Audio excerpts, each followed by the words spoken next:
अस्सलामुअलैकुम। ज़िंदगी की बहुत सारी मुश्किलात को आसान करने के लिए एक से बढ़ के एक टिप आपको बताने लगी हूँ और आपकी ज़िंदगी के बहुत सारे मुश्किल काम आज इन टिप्स के ज़रिए आसान होने वाले हैं। जिन कामों पर हमारा बहुत सारा वक्त लग जाता है और हमारे पास अपने लिए भी टाइम नहीं बचता, तो आपके रुपये, पैसे, टाइम सभी की बचत होने वाली है और इन टिप्स को फॉलो करके आप लोगों की ज़िंदगी बहुत आसान होने वाली है। तो टाइम को बिना ज़ाया किए चलते हैं टिप्स की तरफ। जिन्होंने मेरा चैनल सब्सक्राइब नहीं किया तो जल्दी से सब्सक्राइब कर लीजिए। टिप नंबर 1 बहुत ही ख़ास है। यहाँ इस तरह की तारें हमारे घर में मौजूद होती हैं। इसके अंदर से जो इस तरह की वायर निकलती हैं ना, बारीक बारीक, ये बहुत काम आती हैं। तो इसको इस तरह से मैं डबल प्रेस कर रही हूँ आप लोगों के सामने। बहुत बारीक है ना, तो नज़र नहीं आ रही इतनी, तो इसीलिए मैंने फ़र्श के ऊपर इसका किया है ताकि आप लोगों को ना थोड़ा सा क्लियर करके समझ आ जाए। और फिर ये हमारे पास जो बालों वाली पिनें होती हैं, ये घर में बहुत ज़्यादा पड़ी हुई होती हैं और फिर इनका यूज़ हम किस तरह से ले सकते हैं ये मैं आज आपको बताऊंगी। तो इस तरह से करके आप लोगों ने इस तार को इसके ऊपर स्कॉच टेप की मदद से चिपका देना है। ये बहुत ज़बरदस्त सा छोटा सा टूल बनकर तैयार हो चुका है। घर की जो बहुत सी बारीक सुइयाँ होती हैं ना, जिन पे धागा हम लोग नहीं डाल सकते, बहुत मुश्किल होता है, ये मेरी सबसे बारीक वाली सुई है और इसका बिल्कुल होल नज़र ही नहीं आ रहा। तो आप देख सकते हैं इस तरह से करके हम लोग इस टूल की मदद से इसमें धागा बड़ी ही आसानी से डाल सकते हैं। यहाँ देखें जी, मैं इस तरह से आपके सामने यहाँ धागा डाल रही हूँ और अभी जब मैं खींचूंगी ना सुई को, तो खुद ब खुद इसके अंदर धागा चला जाएगा। तो है ना मज़ेदार सी टिप, ये बहुत मज़े की टिप है और आप लोग ज़रूर इसको ट्राई कीजिएगा और मुझे कमेंट में बताइएगा। तो जब हम घर में माल्टे लेके आते हैं ना, तो खाने के बाद क्या करते हैं कि इनके छिलके डस्टबिन में डाल देते हैं। तो आज के बाद आप लोग इस टिप को देखने के बाद ना इसके छिलके नहीं फेंकेंगे। तो इसके छिलकों को हम लोग एक पतीली में डाल देंगे और साथ ही हम पानी भी डाल देंगे और इसको हमने क्या करना है, उबालना है, अच्छे से इसका अर्क निकालना है। तो जब जितनी देर में हमारा अर्क बन रहा है ना माल्टे के छिलकों का, तो उतनी देर में हम लोग 2 फिनाइल की गोलियाँ ले लेते हैं और इनको मैं पाउडर बना लूँगी। तो आप कोई भी शॉपिंग बैग ले लें प्लास्टिक का इस तरह का, तो उसके अंदर आप लोग रख के इसको किसी भी बर्तन में आप लोग ना कीजिएगा कि थोड़ा सा डेंजर होता है। तो इसका हम बहुत बारीक सा पाउडर बना लेंगे। यहाँ देखिए मैंने बहुत बारीक कर दिया है इसको अच्छे से रगड़ कर। अब हमारा जो लिक्विड था ना, वो बहुत अच्छे से तैयार हो चुका है। ये देखिए उबल भी रहा है। इसको हम ठंडा कर लेंगे। हमें इसको ठंडा करने के बाद क्या करना है वो मैं आपको बताती हूँ। तो जी ये बहुत अच्छे तरीके से ठंडा हो चुका है। छिलके हम इसके निकाल लेंगे क्योंकि हमें इसके छिलके बिल्कुल भी नहीं चाहिए। तो जो हम लोगों ने फ़िनाइल की गोलियाँ पीस कर रखी थी ना पाउडर बनाकर, अभी वो इसमें शामिल कर देंगे और बहुत अच्छे से इसको मिक्स करेंगे। इस लिक्विड को इस्तेमाल करने के बाद ना आप कभी भी माल्टे के छिलके डस्टबिन में नहीं फेंकेंगे। अब ये अच्छे से बन चुका है। इसको हम किसी भी प्लास्टिक की बोतल में इस तरह से भरकर रख लेंगे और जब भी आप लोगों को ज़रूरत पड़ेगी ना, आप इसमें से ले लीजिएगा। अब इसका यूज़ मैं आपको बताती हूँ कि आपने इसे यूज़ किस तरह से करना है। बहुत महंगे महंगे हम लोग फ़िनाइल लेके आते हैं घर में इस्तेमाल करने के लिए, फ़र्श साफ़ करने के लिए, लेकिन उसका वो बहुत महंगे होते हैं और उसकी निस्बत ये बहुत ज़्यादा इफ़ेक्टिव होता है। आप बना कर देखिएगा, ट्राई करके देखिएगा। जब आप इसका पोछा घर में लगाएंगे, एक तो आपके घर से बहुत मज़ेदार सी खुशबू आएगी और दूसरा इसके पोछे को ज़मीन पर लगाने के बाद ज़मीन पे जितने कीड़े मकोड़े होते हैं ना, वो आपके घर में नहीं आएंगे और आप लोगों की जान छूट जाएगी छिपकली और कीड़े मकोड़ों से। तो अब जिनके घर में बच्चे हैं ना छोटे, वो फ़र्श पे खेलते हैं और फिर बहुत सारे जरासीम होते हैं फ़र्श पे। तो जब आप इसका पोछा लगाएंगे तो जरासीम भी आपके फ़र्श से ख़त्म हो जाएंगे, आपके बच्चे भी हेल्दी होंगे और आप लोगों के घर से बहुत अच्छी सी खुशबू आएगी। आप लोग ज़रूर ट्राई कीजिएगा। नेक्स्ट आप लोग इसका यूज़ कैसे कर सकते हैं, रात के टाइम आप लोग वॉश बेसन में या बर्तनों वाले सिंक में ना आप लोग ज़रा सा इसको डालकर सो जाएँ, तो इसकी एक तो खुशबू पूरे घर में बहुत अच्छी आएगी, वॉशरूम में भी। और दूसरा यहाँ से जो कीड़े मकोड़े आते हैं ना, होल से कटर से आते हैं, वो कीड़े मकोड़े पूरी रात नहीं आएंगे। तो है ना मज़ेदार सी टिप।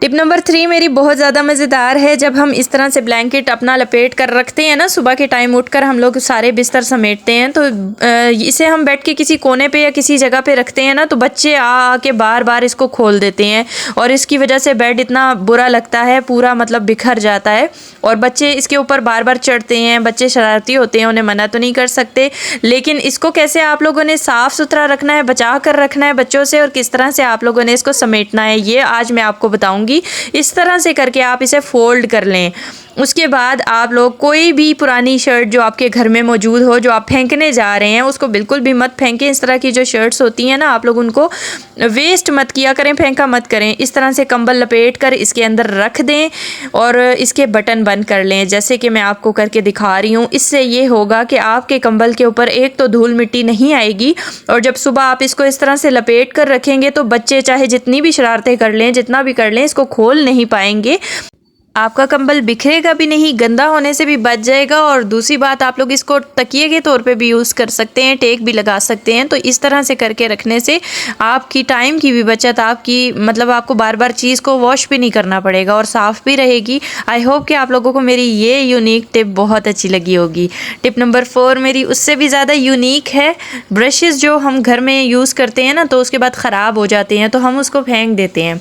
तो बिल्कुल भी आप लोग इस तरह के ब्रशेस मत फेंकिएगा, इन्हें जमा कर लें, 3 4 5 6 जितने भी आपके पास हों। और उसके बाद आपको ऐसी ज़बरदस्त चीज़ आपको बनाना सिखाऊंगी कि आप लोग देखकर हैरान रह जाएंगे। तो कोई भी सुराख करने के लिए आप कोई भी चीज़ गर्म करके ना, इस तरह से ऊपर और नीचे ब्रश की दोनों जानिब आप सुराख कर लें सारे ब्रशेज़ में। और उसके बाद कोई मोटा सा धागा ले लें या फिर मोटा सा ऐसी रस्सी लें जो कि टूटे ना, और फिर इस सुराख से इस तरह से गुजार के ना, कुछ इस तरह से जिस तरह मैं आपको दिखा रही हूँ, आप लोग इसको बांध दें, गिठा लगा दें, तो ये ब्रश जो है ये इसमें टिका रहेगा और बिल्कुल भी आगे पीछे नहीं होगा। तो इतनी सी स्पेस रख कर ना आपने इस तरह से ब्रश को बांधना है, जिस तरह से मैं बांध रही हूँ। इसी तरह आप दूसरी साइड से भी बांध लें, सुराख के अंदर आप लोग धागा गुजार कर और इसको अच्छे से गिठान लगा लें, और धागे की इतनी सी स्पेस छोड़ दीजिएगा जितनी आपको नज़र आ रही है मैंने रखी हुई। ये तो हमने लगा दिया जी एक ब्रश। इसी तरह से आपने नीचे थोड़ी सी स्पेस दे के दूसरा ब्रश लगाना है, और फिर तीसरा, और फिर चौथा। आप जितने लगाना चाहें आप इसमें लगा सकते हैं। अभी हम कोई भी पुराना हैंगर ले लेंगे और उसको भी इस तरह से, जो हमने एक्स्ट्रा धागा छोड़ा था ना, उसको हम फ्रंट वाले हिस्से पे, ऊपर वाली साइड पे हैंगर को लगा देंगे। दोनों धागों को दोनों साइडों पे इस तरह से बांध देंगे। तो ये बहुत ज़बरदस्त हमारा ऑर्गेनाइज़र बनकर तैयार हो गया है। जिन लोगों के घर में अलमारियां नहीं हैं, या उनके फ्लैट्स छोटे हैं, या घर छोटे हैं और अलमारी है भी लेकिन उसमें कपड़े पूरे नहीं आते, तो ये आज उनके लिए मैंने ऐसा ऑर्गेनाइज़र बनाया है जिससे उनके कपड़े भी सिमट जाएंगे, और बहुत सारे कपड़े रखने की उनके पास जगह नहीं होती। तो आप लोग अलमारी के अलावा भी इसे कहीं भी टांग कर ना इसमें अपने कपड़े रख सकते हैं। एक तो कपड़ों की प्रेस भी ख़राब नहीं होगी, और दूसरा आप लोगों के ढेर सारे कपड़े इसमें समा जाएंगे। और अगर आप चाहें तो इसको अलमारी के दरवाजे के ऊपर भी लटका सकते हैं। अगर आपकी अलमारी में जगह ना हो तो आप इस तरह से स्टॉलर, दुपट्टे, साड़ियाँ या सूट्स अपने ना इस तरह इसके अंदर डाल सकते हैं। बहुत मजबूत बन के तैयार हो गया। आप लोग ज़रूर ट्राई कीजिएगा। आई होप आप लोगों को मेरी ये यूनिक आइडिया आप लोगों को पसंद आया होगा, और बड़ी मज़ेदार सी ये टिप। और ये उन लोगों के लिए मैंने बनाई है जिन लोगों के पास अलमारियां भी नहीं होती, या फिर उनके घर छोटे होते हैं और उनके पास कपड़े बहुत ज़्यादा होते हैं लेकिन समेटने के लिए कोई दूसरा ऑप्शन नहीं होता। तो आप इस तरह से करके हैंग कर सकते हैं अपने कपड़ों को, और बहुत अच्छे तरीके से इसमें सिमट जाएंगे। आप चाहें तो इसमें 3 4 5 जितने ब्रशेज़ लगा देंगे ना, तो आपके उतने ज़्यादा कपड़े इसमें आ जाएंगे। तो है ना ये मज़ेदार सी टिप। आप लोगों ने मुझे कमेंट में ज़रूर बताना है कि आप लोगों को मेरी आज की टिप्स कैसी लगी हैं। और यहाँ हमारी एक प्यारी सी सिस्टर ने मुल्तान से एक गिफ्ट भेजा है जिनका नाम है ज़हरा। इनका यूट्यूब चैनल भी है और इनका ऑफिस भी है मुल्तान में। कॉस्मेटिक्स का सारा सामान इनके पास आता है। ज़ारास कलेक्शंस के नाम से इनका के ऑफिस का नाम है, और वहाँ पे इनके पास इनकी ज़ारा कलेक्शन की क्रीम्स और हर चीज़ मौजूद होती है। अगर आप लोगों ने कुछ भी ऑर्डर करना हो तो आप लोग इनके व्हाट्सएप नंबर पे कांटेक्ट कर सकते हैं। मैं व्हाट्सएप नंबर भी स्क्रीन पर मेंशन कर रही हूँ और इनके चैनल का नाम भी मेंशन कर रही हूँ। तो आप लोग इनके चैनल का ज़रूर विज़िट कीजिएगा। और ये उन्होंने मुझे मोहब्बत में मेरी भेजे हैं, और ये आप सबका प्यार होता है मेरे लिए, जो आप लोग इतनी दूर दूर से इतने प्यारे प्यारे गिफ्ट्स भेजते हैं। थैंक यू सो मच आप लोगों की मोहब्बत का, आप लोगों के इतने प्यारे प्यारे गिफ्ट्स का। और अगर आप लोग चैनल की चेकिंग करवाना चाहते हैं, या फिर अपनी चैनल की प्रमोशन करवाना चाहते हैं, या किसी किस्म की भी चैनल की बारे में आप लोग डिस्कशन करना चाहते हैं, तो आप लोग इंस्टाग्राम पे मुझे फॉलो कीजिए। इंस्टाग्राम का मैं लिंक डिस्क्रिप्शन में मैं लिंक लगा दूंगी इंस्टाग्राम का। आप लोग वहां से मुझे मैसेज कीजिएगा, और इंशाल्लाह आप लोगों की बात सुनी जाएगी और आप लोगों को रिप्लाई भी दूंगी। और मुझे दीजिए इजाज़त, इंशाल्लाह फिर किसी अच्छी सी टिप्स के साथ हाजिर होंगी। दुआओं में याद रखिएगा। मेरे देखने वाले जहां भी रहें खुश रहें, आबाद रहें। अल्लाह ताला हर यूट्यूबर को कामयाब करे। अल्लाह हाफिज़।